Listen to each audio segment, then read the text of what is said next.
May hapon mga igsoon. Nanasab ko i-share ninyo ning taknas kapunon.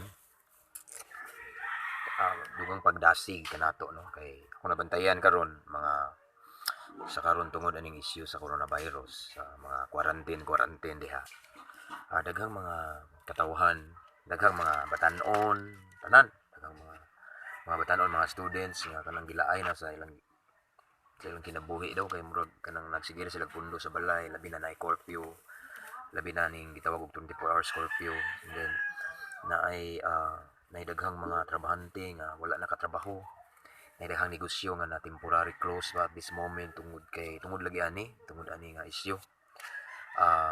Daghang mga panimbahon, daghang mga churches ron nga murag wala na gyud sila nagsimba every Sunday during sa service nila kay gibawal daw.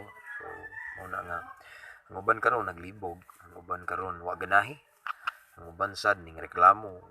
Ano ba, ang uban wa kasabot kung anong naingani ni nganong nahitabo ba. Apan nalang ko ibasahon ring nga verse mga igsoon atong pasultion sa lang Biblia, atong pasultion ang balaang kasulatan mahitungod nini nga sitwasyon karon. Akong basahon ang sinuwat ni Apostle Paul sa Romans 8:28, and we know that in all things God works for the good of those who love Him, who have been called according to His purpose. Once again, ang balikan. And we know that in all things God works for the good of those who love Him, who have been called according to His purpose. So, kung itong basihan ang kaninga verses, kaninga versikulo mga igsoon. Dili ta kung magbase ta karon sa palibot, kung atong tan-awon ang mga butangan itabo sa palibot, mga kasakit, kalisdanan, labi na ubang mga lugar karon na kamatay gud kay daghang nangamatay bitaw tungod ani nga virus, ini nga issue sa virus no. So atong mabantayan di usay malimtan nato nga ang Ginoo na aday purpose. So makalimot ta ba kung atong basihan ang balang kasulatan na nahitubo ni siya na purpose si Lord. Dili mo sabot nga naa ni tungod kay gipasagdan ta sa Ginoo, wala ta niya higugmaa pa, nagtangag ni siya og purpose. Once again nagdala ni siya og purpose kani nga panghitabo karon. Why? Kaya naman, yes, ang Ginoo mga igsoon yan ang gitugot kay yes, maybe say man good. Labi na atong ibutang kaning quarantine. Siguro usahay busy ra kita nga wa ta sa bahay, magsigira taglakaw sa atong trabaho, sa atong pag-eskwela nya. Mura bitaw halos wala na tay panahon sa Ginoo. Karon mao nang gialaw ni ang gitawag og home quarantine. Gialaw ni siya nga situation tungod kay magpundol ta sa balay, what ay laing buhaton kung dili magampo, mamalandong sa pulong sa Ginoo, mamalandong sa kaayo sa Ginoo, mamalandong nga naa day Ginoo. Kay nga naman mapugos man kita ani, kay nga naman makakita ta sa ubang mga dapit nga daghang patay. Nya kani kuno siya matud pa sa news nga kani siya nga virus kusog kayo motakod. So delikado ug makamatay gani siya. So para nako usa ni siya ka instrumento sa Ginoo para ang tawo mapugos og duol kaniya mobalik ba. Example, ikaw usa ka nga nangalagad sa Ginoo nga mainiton kayo sa una. Karon wa na kay klaro sa Ginoo kay busy na kay sa imong pag-eskwela, busy na kay sa gukod og kwarta, busy na kay ka sa mga butang ning kalibutan, busy na kay sa imong trabaho ron sa man di ka sa imong pagtuon, paggukod sa imong pangandoy og nalimtan nimo ang pangandoy sa Ginoo sa imong kinabuhi. So mao ning gitugot ni sa Ginoo aron atong ma-realize ba mabalik ta sa kung unsa gyud atong purpose nining kinabuhi. So mao ni hinungdan mga igsoon nga nagitawag og home quarantine karon no kay di ta angay masuko nini malain sa gobyerno tungod kay I believe ang gobyerno gipili po ni siya sa Ginoo. Dili ni siya tsamba nga ang atong gobyerno karon mao ni silang naglingkod apan usa ni siya ka gipili sa Ginoo sad.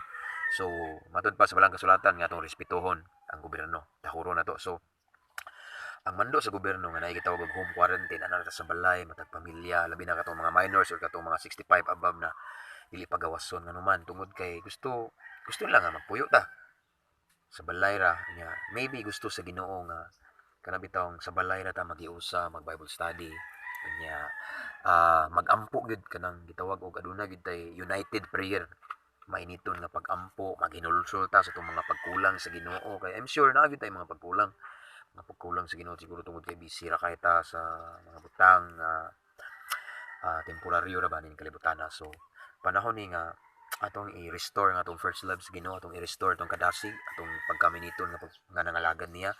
Panahon ni mga igsoon nga atong hinumduman ang Ginoo gid, atong magbubuhat ba kay ah, usahay man gud sa atong kabisi. Mao gina one of the usa sa pinaka sagaran hinungdan mga igsoon nga usahay mabiyan-biyan atong Ginoo tungod kay busy kita.